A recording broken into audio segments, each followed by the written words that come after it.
La RRR est un acronyme qui renvoie à une méthode principalement utilisée en growth hacking et qui consiste à optimiser le parcours client modélisé en 5 étapes. L'acquisition, l'activation, la rétention, la recommandation et le revenu.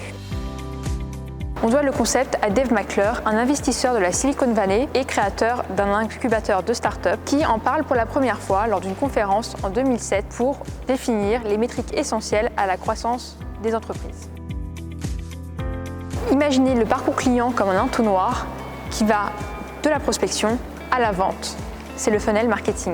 Tout en haut d'entonnoir, il y a l'acquisition. L'objectif est l'acquisition de nouveaux leads via différents leviers digitaux.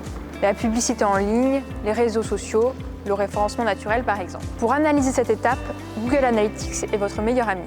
Référez-vous notamment au nombre de visiteurs sur votre site. Vous pouvez croiser cette donnée avec le coût d'acquisition de vos campagnes et la source de trafic pour identifier les canaux les plus efficaces et avec le meilleur ROI. Un peu plus bas dans l'entonnoir, il y a l'étape de l'activation. L'objectif de cette étape est d'inciter les visiteurs à effectuer une première action sur votre site. Une inscription à une newsletter ou à un webinar, un téléchargement de livres blancs ou bien encore une demande de démo, par exemple. L'indicateur clé de performance sera alors le taux de conversion de vos visiteurs en lead.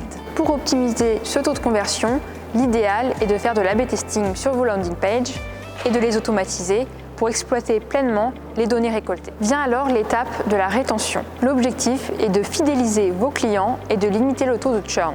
Pour mesurer cette étape, reportez-vous au taux de rétention client.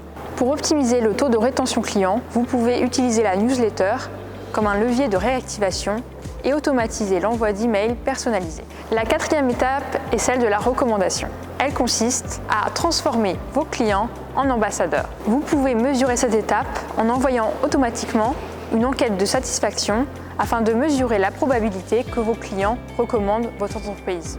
Pour les inciter à le faire, mettez en place un programme de parrainage avec un système de récompense. La dernière étape est celle des revenus.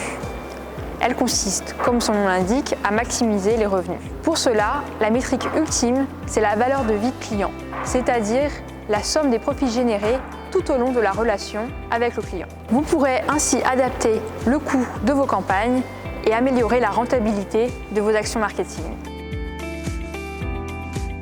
Pour générer de la croissance grâce au modèle AARRR, n'oubliez pas les principes fondamentaux du growth hacking. L'analyse et l'expérimentation d'une part, et la personnalisation et l'automatisation d'autre part. Si vous respectez ces 4 principes fondamentaux, vous maximiserez vos résultats à chaque étape du parcours client. À vous de jouer!